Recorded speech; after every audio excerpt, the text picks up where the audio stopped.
Hey, what's happening? Jason Priester, allclemsontigers.com.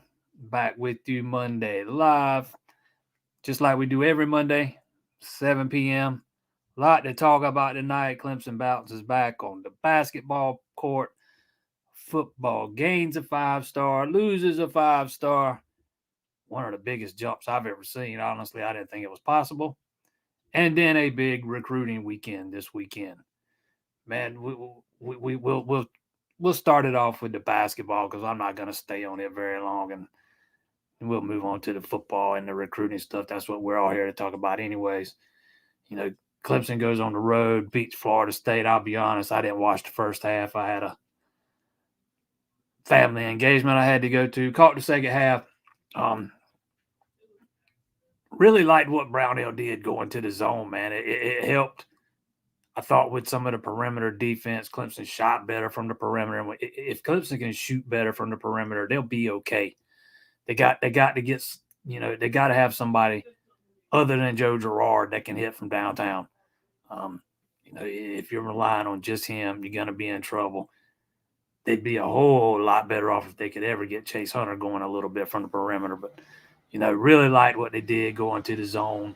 Um, Josh Beadle, man, he's a guy that I've wondered since the non-conference, why he doesn't play a little bit more than he does. Um, Actually, Brownell was asked about that a couple games back, and kind of made it sound like once he gets committed fully, he'll earn more playing time. And I guess I can buy into that line of thinking.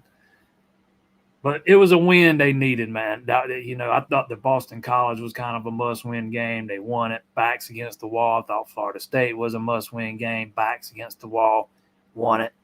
Um, they could really benefit from the Duke game coming up this weekend. They get all week off to prepare that thing. Go down to Durham.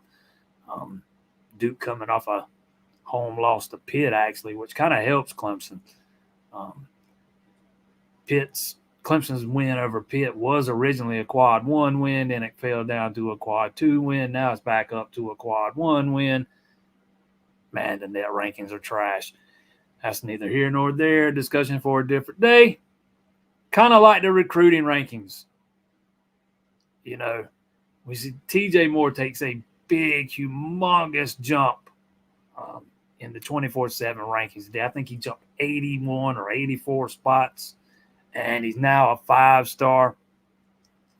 Somebody asked me a few weeks ago if I thought TJ Moore would be a 5 star, and I did. I would have never believed he'd have took that big of a jump. I don't know that I've ever seen one that big in the final rankings. Um, Kind of, I think he's a guy that's earned his 5th star though. My biggest problem with the updated rankings today was the bump, the hit that Wesco took, that Bryant Wesco took. Kid's been a 5 star for I don't know more than 12 months. Now all of a sudden he's not. I mean, what happened since the end of his senior season and now that he takes that big of a bump? Um, no, and it ain't. Don't tell me the All Star game, man, because I no way. Um, a lot of your effectiveness in an All Star game depends on who's playing quarterback, and T.J. Moore had a much better quarterback in his than Wesco did in his. And not to mention the fact there ain't no way one exhibition should have that much weight on the rankings, man. Over 2 years worth of film, um, you know, dude. I ain't talking about T.J. Moore. I'm talking about Bryant Wesco. I watched TJ Moore in the game. I just sat right here and said he earned his 5th star. Talking about Bryant Wesco now. Um, one game should not have that much of an impact on on their rankings, man. You'll never get me to buy into that when you got 2 years worth of film there. Um, I hate it when kids, and it's not just Wesco, man. You look at some of the kids that Clemson signed in 2023. Some of them took big hits in the final rankings, man. And heck, Peter Woods being one dropped from a 5 star to a 4 star. Make that make sense. Um, You know, when you take rankings hits that are that big over one, and since basically you ain't played since the end of your senior season, man, that's why I don't put a whole lot of stock into recruiting rankings, man. They're just so subjective, and they a lot of them depend on which all-star game you play in, which camps you go to, which 7-on-7 tournaments you work out at, and those kinds of things, man. It's just gotten so political. They're a good gauge, man, but they're not the be all end all. And you know, 24/7, these rankings take such a shift in the final rankings right here before signing the final, the February signing day. Got to drive up those. Got to bring in those new subscribers, man. That's what it's all about. Big recruiting weekend this weekend. Both those guys, Wesco and Moore, expected to be on campus. I think all the Clemson commits are going to be there this weekend, Elite Junior Day. Man, Matt Luke's already doing work. Good Lord, is that hire already paying off? He's going to have a star-studded group of offensive linemen there. It comes out yesterday David Sanders is going to be there. Already knew Mason Short, the former Alabama commit, was going to be there. 4-star Chauncey Gooden's going to be there. 4-star Braden Jacobs is going to be there. Jacobs has been there. This is going to be like his 4th visit in a year. Mel Waldrop's going to be there, the 3-star out of Phoenix City in central Alabama. Gavin Blanchard out of Jesuit's going to be there, another 3-star. And a guy that 24/7 hasn't even rated yet, Jalen Beckley out of Texas Christian Academy there in Texas, who I absolutely 100% fully believe he's going to end up being a part of this class.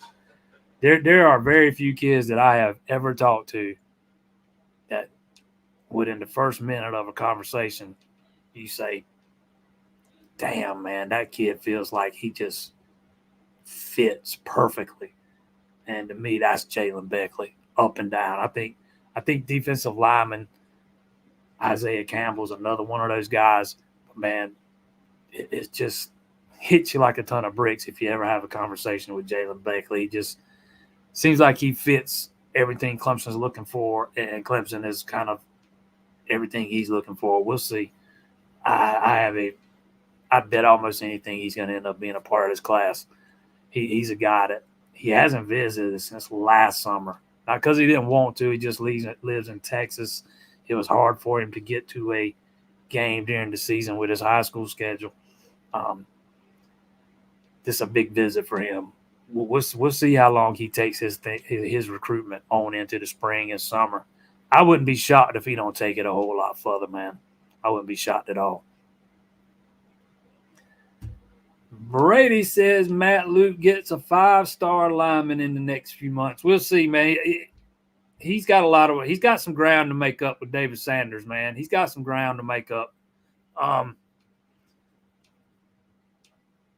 Getting him there this weekend's a big first step in the right direction. But this is why Dabo Swinney hired him. Felt like Clemson was getting a little bit outworked. And that's not to say that Thomas Austin was lazy or not putting in effort or anything like that. I don't want anybody to take it that way. But, it kind of felt like he was getting outworked from a result standpoint. And that absolutely played a part in making the change. And you go out and get one of the best. And, again, just look at the offensive linemen that are coming, not just David Sanders. In talking to Josh Petty, another 5-star offensive lineman, I am led to believe he would have been there. He would be there this weekend if his schedule allowed for it. Told me he fully plans to get back in the spring. So that's 2 5-stars right there. Man, you get 2, 3 of these guys that are going to be on campus this weekend, I think you're pretty set. Combination of any of them, really.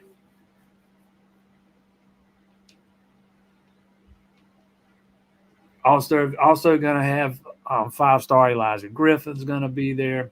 A couple edge rushers. couple more edge rushers in defensive end. Harry Wofford, Bryce Davis, 2 4-stars. Isaiah Campbell, who I mentioned a minute ago, really kind of the only uncommitted defensive tackle that's going to be on campus this weekend. And we'll see if he's a guy that allows his recruitment to stretch out into the spring or even into the summer. He's another guy that I could absolutely see being a part of the class sooner rather than later. Jordan Young, 4-star safety, going to be there. 4-star linebacker Brett Clatterball, 4-star linebacker Jaden Harmon. Also going to be there. 4-star wide receiver Cortez Mills will not be there after originally telling me he thought he was planning to be there, but he wasn't 100% sure. Now he says he can't make it and that he's shooting for March 9th to get back to campus.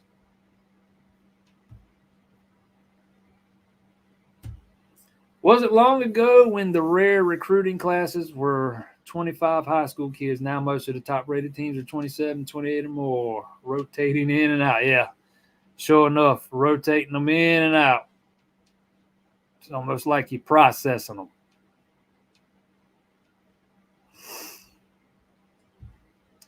The collective is asking for the money. Do I cut my IPTAY, which funds scholarship, by half to give? Am I helping or hurting? I'm on the Zach plan. I donate $5 million a year. We're losing $2.5 million. Yeah, I don't know, man. I can't answer that for you. That's kind of a decision that's left to each individual.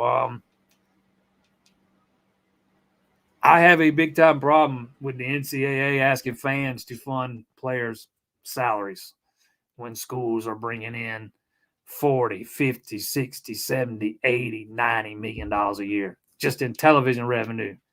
I have a big time problem with that. I don't know that I would donate to a collective.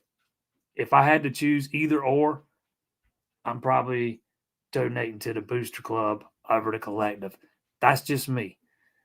I am counting down the days to when this stuff gets straightened out and schools start paying players out of their television revenue somehow, some way. I know there's some legislation being worked on in this state right now that kind of targets that. So I don't know all the specifics of it or anything, but there is some legislation in this state being worked on right now that would allow Clemson, South Carolina, or even Coastal to use television revenue for NIL money. So that would take some of the burden off the fans. Because, man, fans already have to pay for, like you say, the Booster Club. You have to pay for their tickets, their PSLs, if that's, a thing wherever you pay or whatever school you root for. Not to mention the parking, which, good Lord, man, that about costs more than the tickets now. It's getting insane, and now you're asking them to pay these guys salaries on top of that, while the schools are just making money hand over fist. That's what I hate about this whole thing, man. I'm not against players. Once you start bringing in as much money as college football is bringing in, the amateur model's out the window. There's just way too much money involved to tell them they can't get a cut. I'm not against players making money. I'm all for them getting their cut. I just don't think the fans should have to foot the bill on top of everything else they're already footing.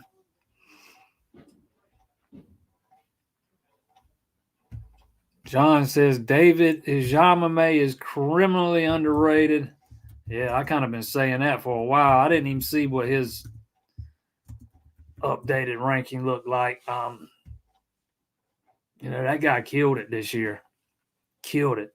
He's still a 3-star at 24/7.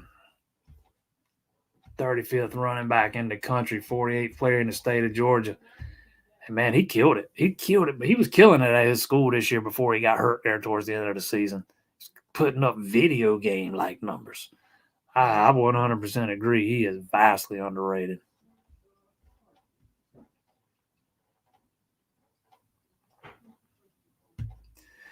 Absolutely. I think it's big that Clemson's getting these offensive linemen on campus this weekend. Um, they struggled mightily or so mightily in the 2024 class. Um, you got to get off to a faster start. And they have. You already got one on board. You didn't get your first one on board in 2024 till, July. Now, you've already got one on board. You're going to take three, probably four, actually. Um, you don't want it to play out like it did, last year. And Clemson spent a lot of time recruiting those three in-state guys, two of them which they never really had a shot at getting. Thought they probably waited too long to start expanding the board. Didn't they kind of widened the net a little bit from the jump this go around. Sanders is obviously, he's the top target probably regardless of position. But they kind of widened the net a little bit more so than they did in 2024, and I think that's going to help them. But yeah, I think that Chris Rumpfire is going to pay off big too, because I've said it here plenty of times. Defensive ends used to line up to come play for Clemson, and that's really not the case anymore.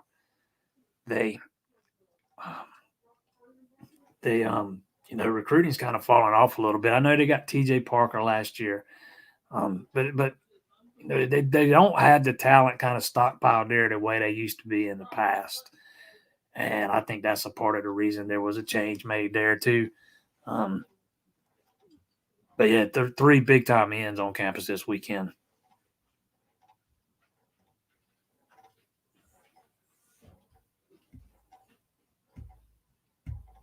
Coaches don't look at recruiting sites anyways. Absolutely, that's all for the fans, man, and the recruits themselves.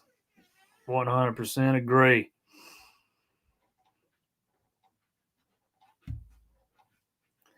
I've always said I take the coaches' player ratings over the experts at a few websites, and by that I mean which coaches are pushing hard for the recruit, like how some 3 stars are pursued. Yeah, I think you can tell a lot by a kid's offer list most of the time. Probably 95% of the time, to be quite honest. Every now and then you'll run across a guy like, let's say Jay Haynes, who nobody heard of until Clemson offered him. And then all of a sudden he had a couple of teams chasing after him. But, you'll find a diamond in the rough every now and then. But most of the time, you can look at that offer sheet and tell whether they got some talent or not.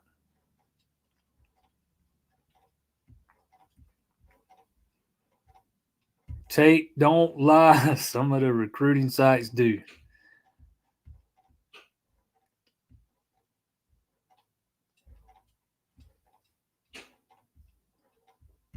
Dabo don't get back to the best quarterbacks in the country like he was, he would never be back in the playoffs or the national championship hut. Clemson absolutely benefited from having 2 generational quarterbacks, almost back to back. There's no doubt about it.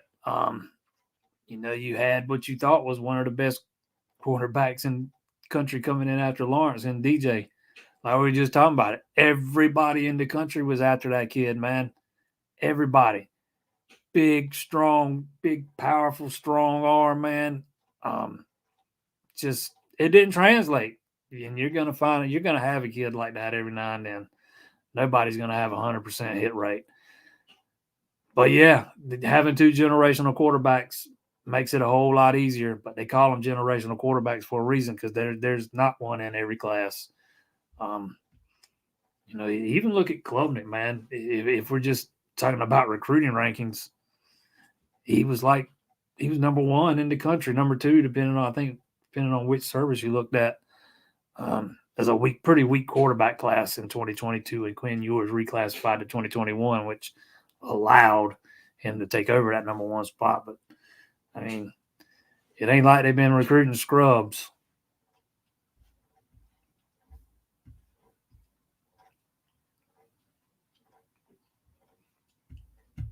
How many is Clemson taking in 2025? I heard 24 commits. It's too soon to know that, man. I would say 22 to 24, something like that. I don't know. It's hard to put a hard set number on that. This is way too early. It's way too early to know that yet.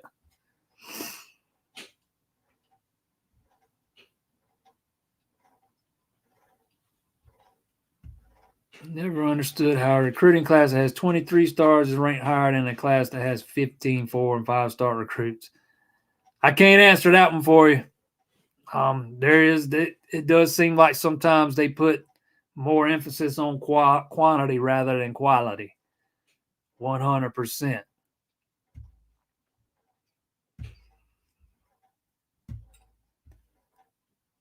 And if you have not, don't forget, hit that like button, hit that subscribe button. Very much appreciate it.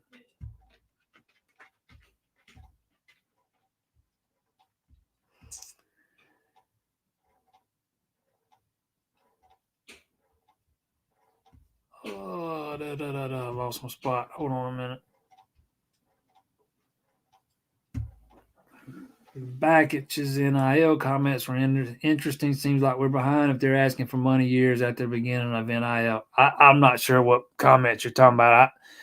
I get to talk to Eric Friday, so I'll touch base with him on that. But I haven't talked to Eric since fall. But Clemson's NIL is going through a transition. You got to remember, they started out with 2 collectives, and those are now gone as of last year. They kind of transitioned to the 110 Society, basically kind of started all over. And then you have to re-up every year. You can't just raise funds one year and that be it. You have to refill those coffers every single season. I don't know exactly where Clemson is with, or baseball stuff. I think he said last year they need about $1 million a year to get everybody covered. And with baseball, you're talking about 11.7 scholarships. He's talking about having enough money to get kids' tuitions paid, so they don't have to pay out of pocket. So I don't know. I'll talk to Eric Friday. We get to talk to Eric Friday. I'm gonna ask him about that. See if it's any better than it was a year ago. Because I remember last year he said he needed about $1 million a year. But Clemson's always going to be behind some schools. They're not going to be the leader of the pack, man. The alumni base is too small. They don't have the oil money Texas A&M has. They're not going to be able to go out and raise $13-15 million in a month most of the time, like Ohio State just did. Or in a short amount of time, the way Ohio State's done all that money Ohio State raised since the season ended. It's just not going to be able to do it that way. From my understanding, Clemson's NIL is in pretty solid shape, though. Knowing some of the, they don't talk about specifics a lot. That when it comes to player deals, I know I have heard a soccer player got a big deal to come to Clemson. So it goes beyond football. Football is all the sports. But from my understanding, Clemson's NIL thing is pretty well funded. They always want more. There's a bunch of football players announced new deals with the 110 Society over the past week. So I lost count. I don't think it was a coincidence that they did that right before this big recruiting weekend either.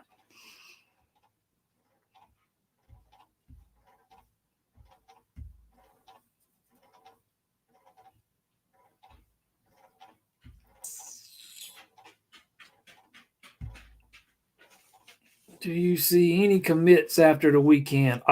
It's hard to say. I don't know yet. I had to get through the weekend and touch base with some of those guys and then go from there. Usually I'll say 1 or 2 guys worth keeping an eye on when it comes to that, and then somebody will pop up and recruit out the blue that I wasn't even expecting. But if there are a couple guys that are going to be there this weekend that I'm not sure their recruitment's going to last through the spring, I'd say offensive lineman Jalen Beckley and defensive tackle, Isaiah Campbell. And if Clemson can lock up Campbell, I think they'd probably be done at tackle. I don't think they're going to take more than 2. Is there any merit to Aaron Nolan being on campus this past weekend? First I've heard of that. Aaron Nolan was actually at the Ohio State basketball game. Was it yesterday or the day before yesterday? So I'm going to say no. He was not on campus. Aaron Nolan's not in the portal. Can't enter the portal until after the spring. Portal's closed to Ohio State until after the spring. And, based on some comments he's made publicly, I don't see him leaving. And even if he does, I don't see Clemson pursuing him.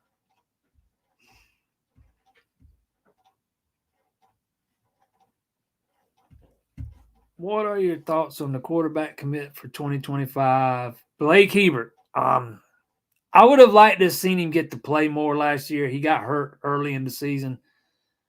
I watched him work out at camp last year, and I'll be honest with you, man. Before he got to camp, I had never heard of him until right a day or two before camp. Never heard of him. Didn't know who he was. He was not one of the quarterbacks that I was following. One of them was George McIntyre, and there was another one. I forget who it was, but McIntyre ended up getting the offer after working out at camp, and then it was Hebert that ended up getting the offer. He was impressive, man. He's big. He's mobile. He's got a strong arm. I like him. He's still got a little bit of developing to do, but he's still got a senior season to take that next step, and he's not going to be dependent on to play day one when he gets to Clemson. But he's Garrett Riley's handpicked guy. That's who he wanted. They went out and got him. They did what they needed to do to get him, which included telling him they were not going to take a 2024 quarterback, and he was going to be the only one they took in 2025. It's a big part of why he decided to go ahead and shut it down and jump on board, because they committed that much to him, so he was going to commit to them. But yeah, from what I've seen, I like him. He's big. He's got a strong arm. He's accurate with the football. That day that I watched him work out at camp, seemed like, I want to say he got off to a little bit of a slow start, if my memory's serving right. He wasn't quite as accurate. And then as he got going, man, it was just almost like with pinpoint accuracy. But he's a big kid, man, who's pretty extremely mobile for his size. I think he'll give you a mobile quarterback in the pocket, which something we've not seen at Clemson really since Lawrence left, because Uyunglele was slow and not very elusive. And Klubnik so far has not been a great runner with the football, man. He sure, he can move from point A to point B, but he doesn't have a lot of wiggle. He can't make guys miss, and he goes down on first contact. It's a dynamic that's been missing from the offense.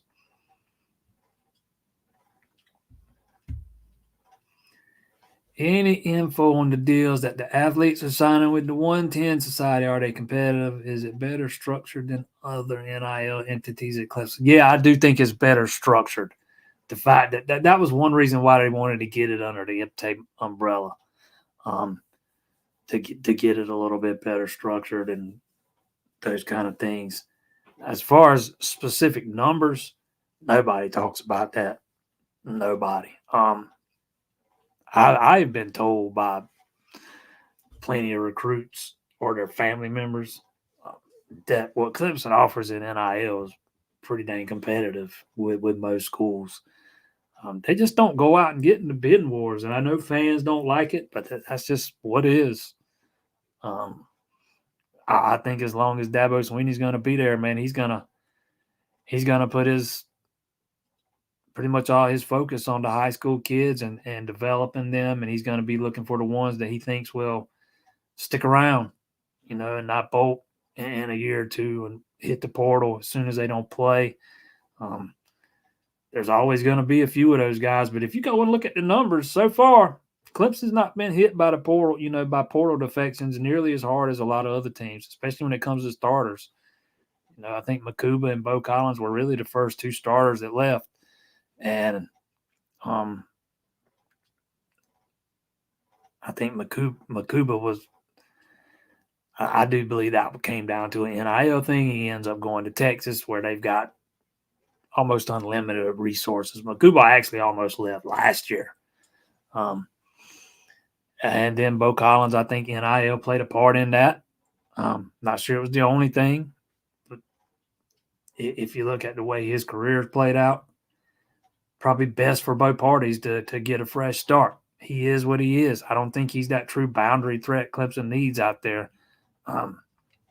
Maybe he'll fit in better with what Notre Dame's got. And I think Clemson needed some fresh blood out there on the boundary. But yeah, back to the NIL thing. I can't give you any specific numbers as far as what players are making. I haven't really heard any for 2023 with football players.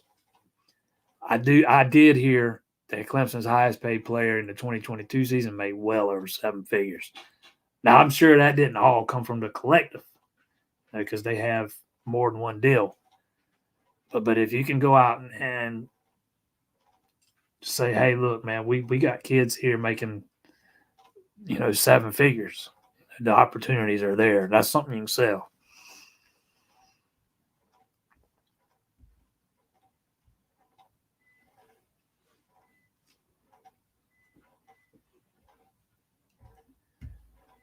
What do you think about the Buckeyes stockpiling QBs, including 2 from the portal? Safe money to bet on that room changing by the time the portal opens and closes this spring. I'd bet on it.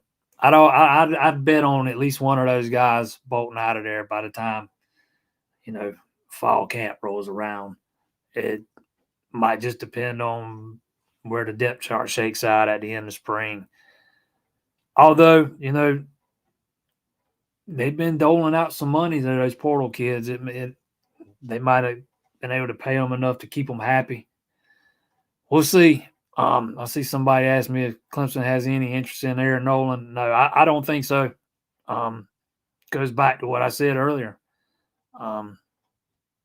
They told Hebert they're not going to take a 2024 guy, and I don't think they are.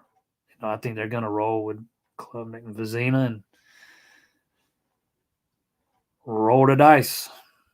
But, yeah, I would – it's a little easier to stockpile them when the portal's closed to the guys already on the roster. Nolan signs that letter of intent. He's kind of once the portal closes, whatever day it was. I forget what day it was a couple of weeks ago. He's kind of stuck there after the spring. It'll be interesting to see how that competition plays out. It wouldn't shock me if Nolan won the freaking job, man. I think he's going to be a heck of a quarterback. I think he's going to be really good. It would not shock me at all to see him win that job.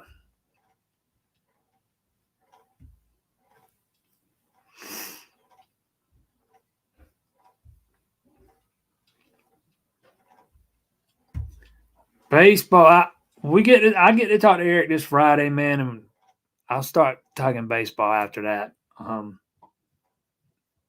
I had a bunch of notes and stuff that I took from the fall exhibitions I went to. I can't even find them now, so I got to get back up there and see where everybody's at and what they're doing. And before I got to get my knowledge back up before I can start really diving into it.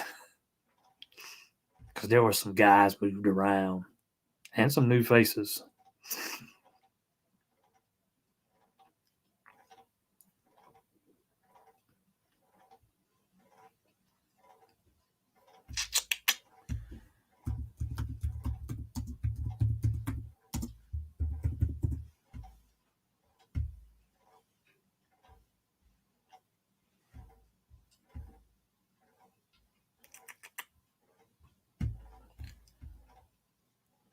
Went back and watched the bowl game 3-4 times. Cade looks very good when the line gives adequate time. Rips throws into tight windows.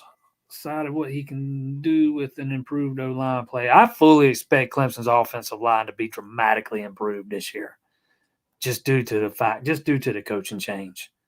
I'm not convinced that Thomas Austin was getting the most out of what he had to work with. And I think Luke's a guy that can do that. But yeah, I agree. Klubnik always looks better when he's got time. The offensive line was a big part of the problem for a lot of the year. He's still got to work on getting it out quicker and not holding on to it too long sometimes, and scanning the field, not locking on to one receiver, not being too quick to take his check down, and letting the game still slow down more for him. Thought he got better as the season progressed. Thought his best drive came on his last drive. They were also playing fast, pushing tempo, wasn't having to think. I'd like to see him doing more of that too. See him get out there and just, pop it off. Don't have to think too much. Happy that Bryant Wesco and TJ Moore are both 5 stars. Hope Wesco puts on weight. Hope to see both of them start. Yeah, Wesco he lost his 5th star. He's still a 5-star in the composite, but 24/7 took his 5th star today. Gave TJ Moore his, took Wesco's. Although, Wesco's still a 5-star in the composite. He's just not at 24/7. They might be the only one that does not have him as a 5-star actually. Now, let me pull that up and I'll look right quick. I take that back. He's a 4-star on 3. He's a 4-star at 24/7. He is a 4-star at ESPN, and he is a 4-star at Rivals. But somehow he is a 5-star in the composite. Make that make sense. Nobody's got him ranked as a 5-star, but he is a 5-star in the composite. Maybe they haven't updated the composite rankings yet. That's my biggest – I touched on this a few minutes ago. That's my biggest gripe with the recruiting rankings, man. Sometimes some of these guys that take these big things, in the final rankings, like Wesco, man, at 24/7, he has been a 5-star for forever, over a year. And I'm pretty sure those rankings is updated once already since the end of the high school season. Are you telling me that something's changed so dramatically from those last set of rankings to now that he's going to drop all the way down to number 57 overall, which is still really good. I don't know, man. That's just one thing I can't stand about recruiting rankings. Recent social media conversations about NFL players supporting their colleges' collectives. If any, like Trevor Lawrence, Watson, ETN are participating. Low transfers may help there. Yeah, I don't know. I do not know. It's just not something that gets talked about. And if I was in charge of it, that's the way I'd run it too. It would be something I wouldn't want to be talked about very, out in public. But yeah, I would hope that some of those guys were donating to the collective, especially some of those guys that came up during a time when they weren't able to capitalize on making money off NIL. It seemed to me like those be some of the guys that wanted to help the most. But you never know. It probably depends on the guy.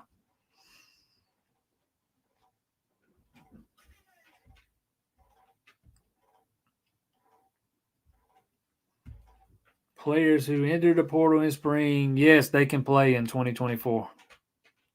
It'd be just like you're a summer enrollee from the high school ranks.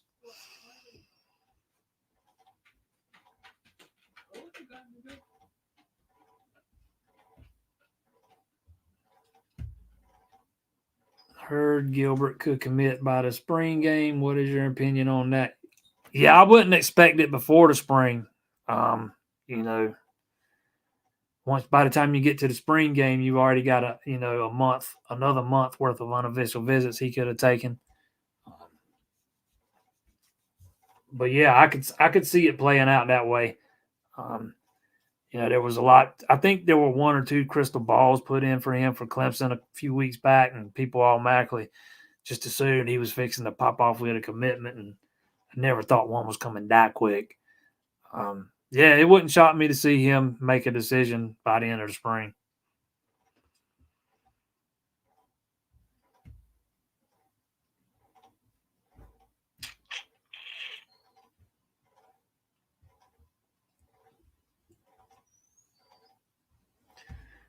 Most people expected Makuba to leave regardless, and I'd prefer not to spend tens of millions on super teams for 1 year. I don't think Clemson's got tens of millions to spend every year. But you make an interesting point there at the end about not overspending. I think that's what there's a fine line that the coaches there at Clemson have to walk here with this NIL stuff, with the the way they've sold the culture, and the way they sell it to recruits, and not giving away spots, and not going to the portal to bring somebody to take your spot. On top of that, if you go hire one of these 1 year rentals, and let's say he comes with a $500,000 price tag, and you don't have any other player on your roster at that position making $500,000, and you don't even know if this guy's going to start, that could throw off the cohesiveness in that offensive line room in a hurry.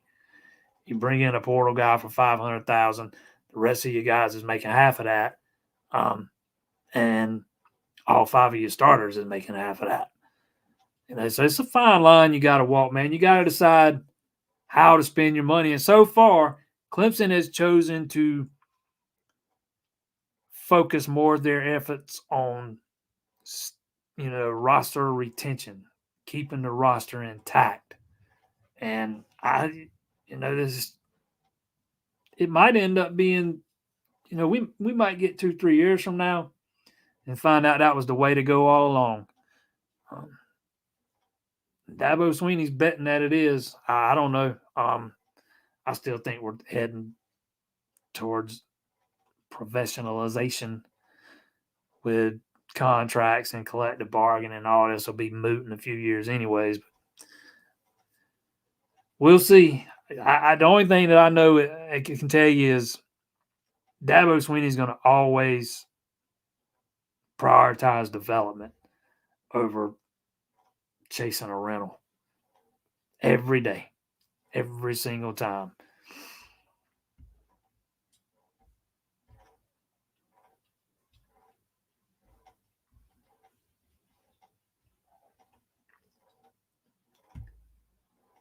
Well, 19 wins get us into the NCAA tournament. Let's see. How many more games is there? I got to count them up right quick. Let's see. 1, 2, 3, 4, 5, 6, 7, 8, 9, 10, 11, 12, 13. 13 more games. So if you get to 19, if you only get to 19, that means you've gone 6-7 down the stretch, and you are 19-12. That's probably not going to get it done. Probably not going to get it done.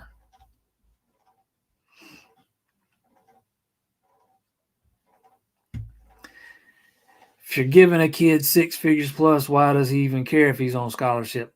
Well, keep in mind now that 6 figures is stretched out. It's,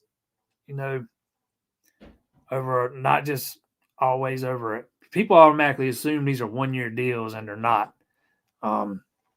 They're kind of stretched out over 2, 3, 4 years, whatever it is. It just depends on the thing. But, I'll tell you, it's easy to say, well, now that they're getting NIL, they have to pay their own way. Well, as long as another school's not going to make them pay their own way, guess which one he's going to pick? So that's why he cares. I mean, you talking about, I mean, it costs a lot of money to go to Clemson per year. A lot of money. If that's having to come out of his pocket, as opposed to going to Tennessee, North Carolina State, and it's not having to come out of his pocket at any of those schools, you're not even going to be an option. So that would be kind of how I view that. And most of these kids ain't making six figures a year. You got some that I mean, there's plenty that are, but the majority aren't when it comes to the entire, base of all college football players. The majority of them aren't making six figures.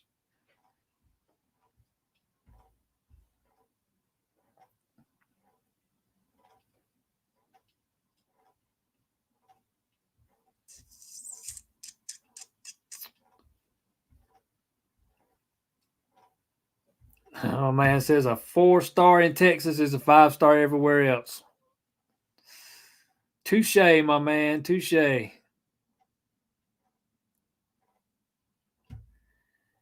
Christian Betancourt took a big jump in the rankings to tight end 4, and he looked really good in the Polynesian Bowl. Love sat in the tight end room. It's going to be hard to keep Betancourt out of the 3 deep. I've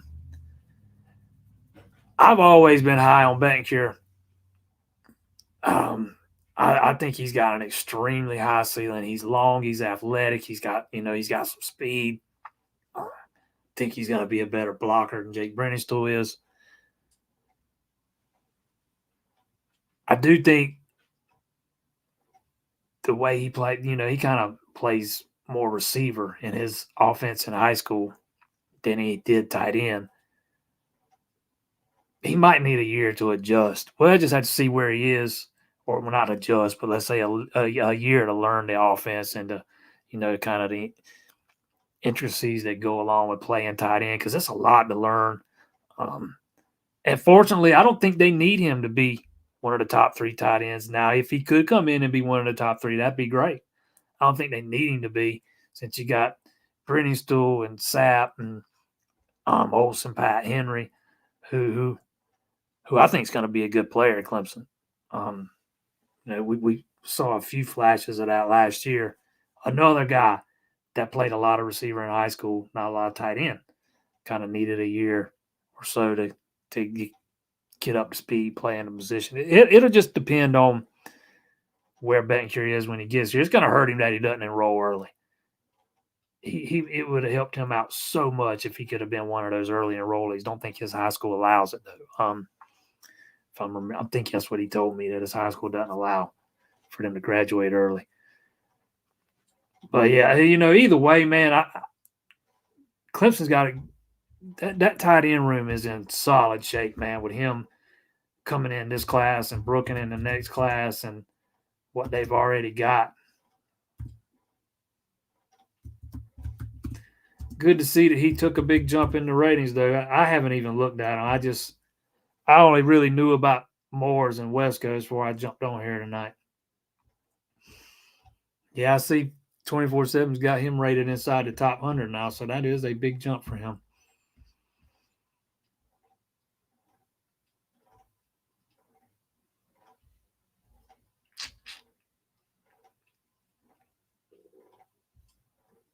Is this the year we stop giving Brownell excuses if he doesn't make the tournament? I think if Clemson doesn't make the tournament this year, Graham Neff's going to have a hard. He's going to have the decision to make. I understood giving him the benefit of the doubt after last season because I think they got screwed. They should have got in. And Clemson's kind of added, given Brownell some more resources to work with to kind of improve that program. That team they got this year, they invested some money in that thing, NIL wise. It wasn't cheap to get Gerard down to Clemson. They keeping PJ Hall around another year. That they invested heavily in that team. So I lean towards thinking Clemson's got to make it this year.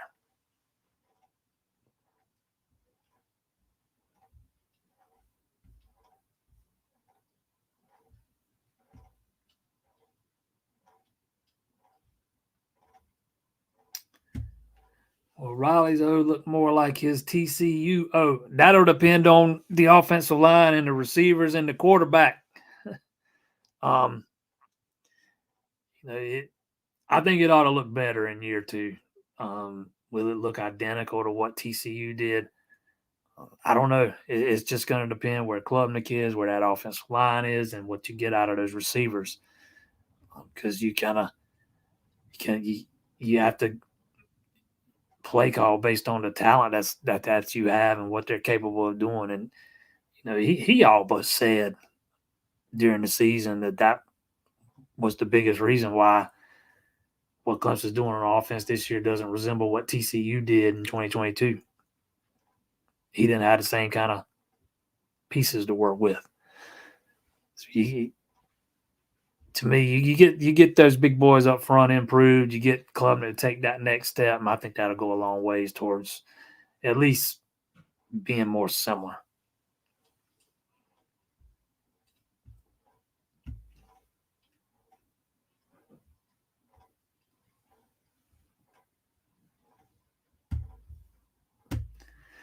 Think Parker Fulgham is a bargain as a PWO. Some fans are already dumping on that move just because there are so many guys in the portal. Some folks are nuts. Yeah, I've come to realize over the past year, especially in the past week since Clemson just added those 2 walk-on receivers, that most people don't know who's on scholarship and who's not.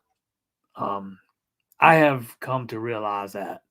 And most people don't, or I shouldn't say most, a lot of people don't realize what a PWO is. Soon as Parker Fulgham announced his commitment the other day, and then the second kid announces his, first thing I'm asked, why didn't Clemson just bring in 2 receivers from the portal? I mean, they're not coming without scholarships. I mean, these are walk-ons, man. I have never in my life seen so many fans get up in arms about walk-ons as I have in the past year or two. It's crazy. They don't have any impact on what you're doing in the portal, whether you go to the portal or whether you don't. Have any impact on who you take out of high school. Don't have any impact on anything. It's crazy. It's crazy. And I finally just watched Fulgham's film the other day. I hadn't even watched it. Heck, I think he looks pretty good for a PWO. He's got some wheels in his film that I watched. He mostly ran go routes, but again, he's a PWO. I mean, I don't get it. I'm like you, man. I don't get it.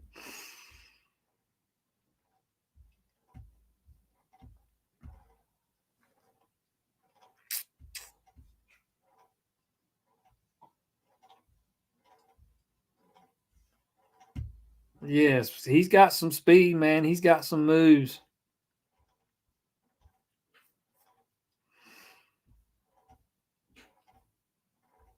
Yeah, I think he's not a bad PWO take at all, man. He's absolutely worth taking a gamble on.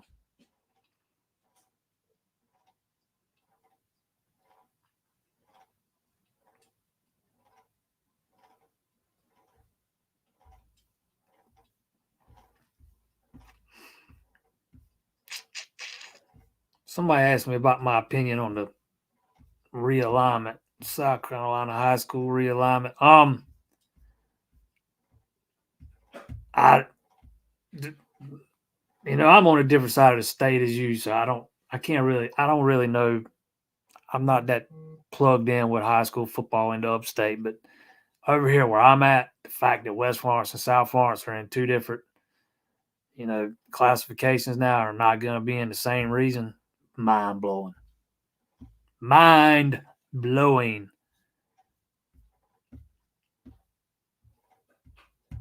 Does Bettencure become our Brock Bowers? I hate doing comps like that. I hate them. It's a lot of pressure to put on a freshman, man. Brock Bowers has just been so good for Georgia for so long. I'll say this: I think Betancure's frame is, Brennan long, extremely athletic, but I'm not sure his frame's able to hold a whole lot more weight. I think Betancourt can. He can pack some more weight, more muscle on his frame, get bigger and stronger. I'll say that. Is he going to be what Brock Bowers was? I don't know. I'll just say I think he's got a high ceiling, and I think he can be a dynamic weapon in the offense. He can be what Brennan Stool should be, a matchup nightmare over the middle of the field. There it is. West Side is chance. Hey, what did I tell you at the beginning of the year? That if South Florence ever got into a spot where they had to throw the ball around a little bit, they might be in trouble. That's exactly what happened in the state title game. They get up big. West Side makes a big comeback. Sometimes it ain't your day. And when West Side converted that crazy fourth down there at the end, that's when man, it just ain't your day. It was just West Side. It was meant to be, but South Florence needed to be able to throw it around a little bit late in that game, and they were not able to do it. West Side had kind of made some adjustments, slowed down South Florence's running game, and South Florence does not have a quarterback that can throw it around. They were on their second quarterback. They were playing a sophomore in the state title game. They lost their top receiver in game 4. They lost their top running back in game 1. Those guys never came back. But again, even if they had the same quarterback they had earlier in the season, they weren't throwing it around a lot. They were throwing it around a little bit better than they were towards the end. Over the last 4 or 5 games, man, they got where they relied pretty much all on that running game. And a big part of it was Cyree Livingston and the Wildcat. And I thought Westside did a remarkable job of adjusting and kind of shutting that thing down in the second half. And when South Florence needed to throw it, they don't have any confidence to call those plays. They just relied on what they are. And, they had a shot. They had a shot, man. That was one of the best defenses I've seen this year that I've ever seen. I mean, man, there was so much speed and talent on that South Florence defense. And when Cutter and hit that fourth down play, man, that crazy one there at the end, you just knew that they were going to go finish that thing off, man. Sometimes it just ain't your day. I do like, I don't know if you saw the video, but South Florence's coach, he sent all his seniors into the locker room, and he made all the underclassmen stand out and watch Westside celebrate. Told them he wanted to remember it. He wanted them to remember how this felt. I like that kind of coaching. There he is right there, Robbie. Right there over my shoulder. He's up there.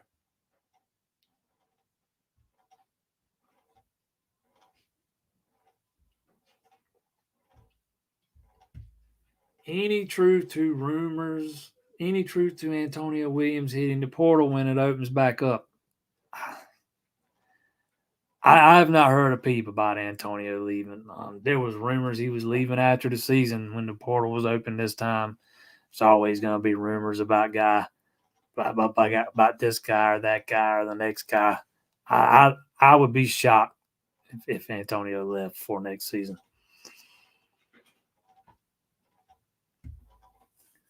Thought we had an outside chance of beating Georgia. Week 1 next year, seeing some of our line returning makes me skeptical. Thoughts on our chances? Look, I think Georgia right now is probably the best team in the country next year. It's gonna be an uphill battle, man. We'll see the closer we get. I'm more worried about Clemson's offense up against their defense. I think Clemson's defense will be able to hold his own. Man, that Clemson. I would be worried about Klubnik up against a defense like that in game one. Long time between 9 and 10.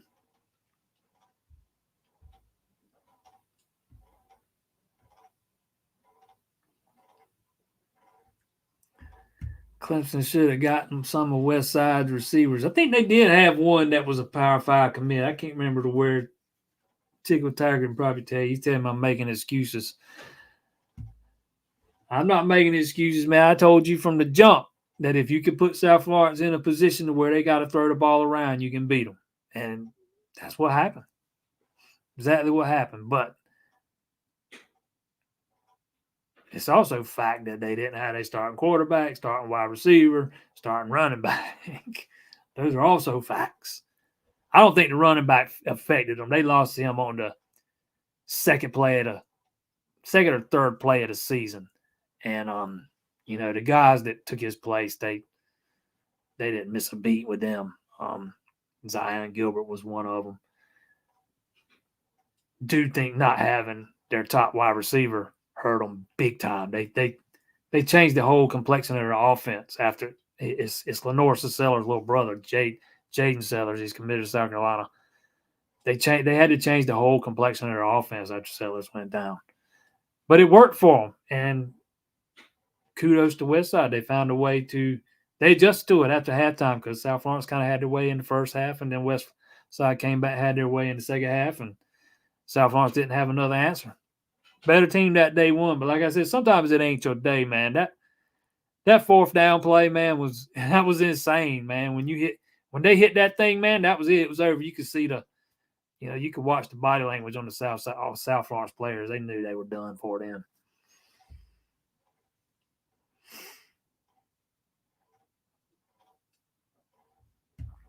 Boston, that's his name.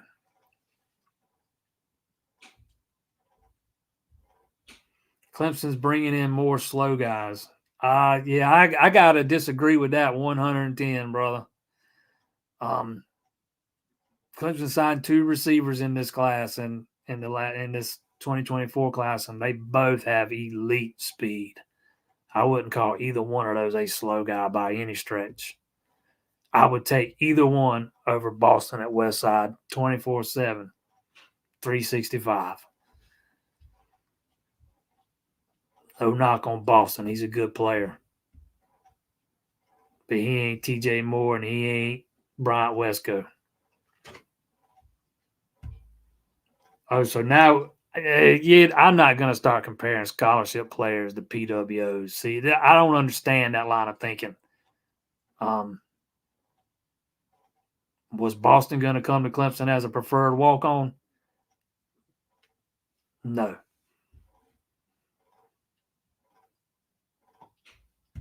Think we'll see much of Tink Kelly this season, provided he's fully recovered, of course. Not sure which side he might play. Yeah, I don't know, man. I don't know. We'll have to wait and see. I do think I think he'd have been available. Or let me change that and say if they'd have needed him in the bowl game, he might could have played. So I think he's back and recovered, ready. He'll be ready to roll in the spring. He might not have been 100%, for the bowl game, but in a pinch, he might could have played. And he was, I'm talking about a corner. It'll be interesting to see what they do with him next year if they keep him on the offensive side or move him over to the defensive side. I'm not sure how that's going to work out just yet.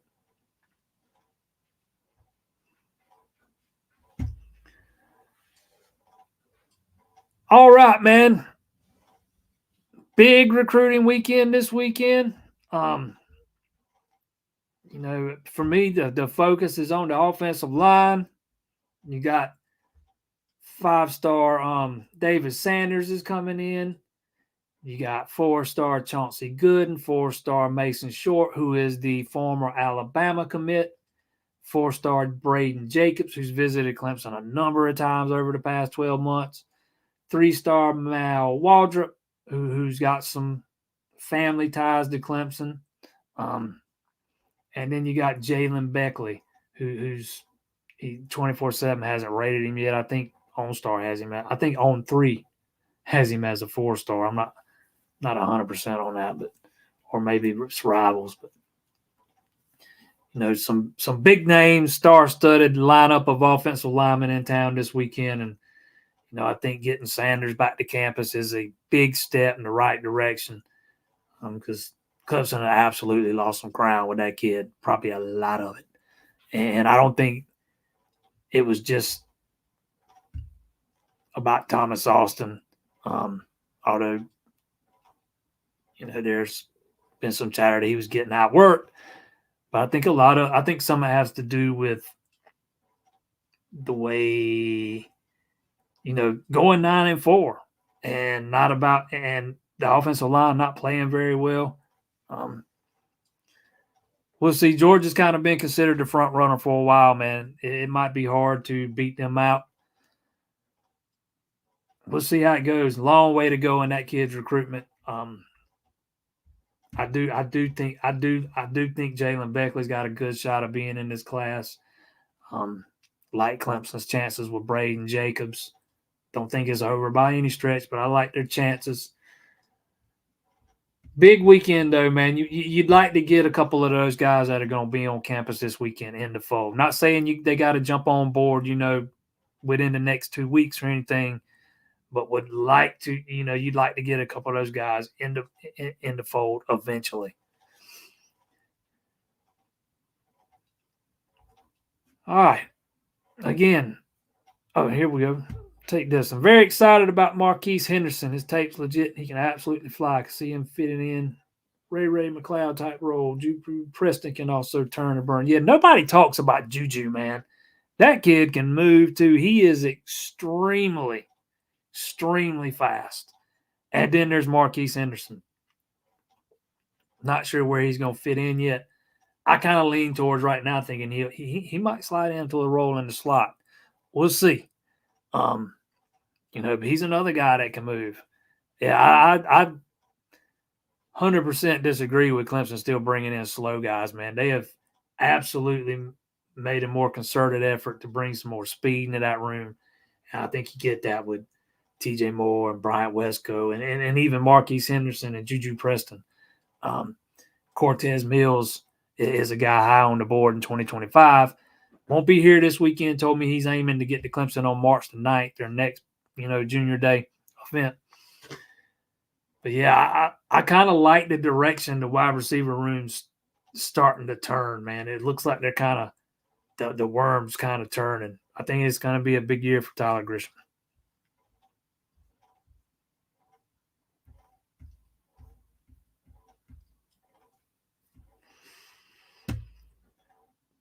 Don't forget, if you have not hit that subscribe button, please do so. Hit that like button, hit the bell, hit them all, man. Hit them all. Very, very good crowd up in here tonight. Good Lord, I can't quit knocking my laptop. One of the best we've had in a while. If you're just tuning in for the first time this week, very much appreciate it, man. Hope you will be back with us next week. Me and Zach will be right back here Wednesday night, 7 p.m. Paul Talk. As for me, every Monday night, we do it. Chop it up, 7 p.m. Off season or not, we will be here. Again, appreciate all you guys tuning in, man. Y'all make this fun to do every Monday night. And check out the site, allclemsontigers.com. See y'all next Monday.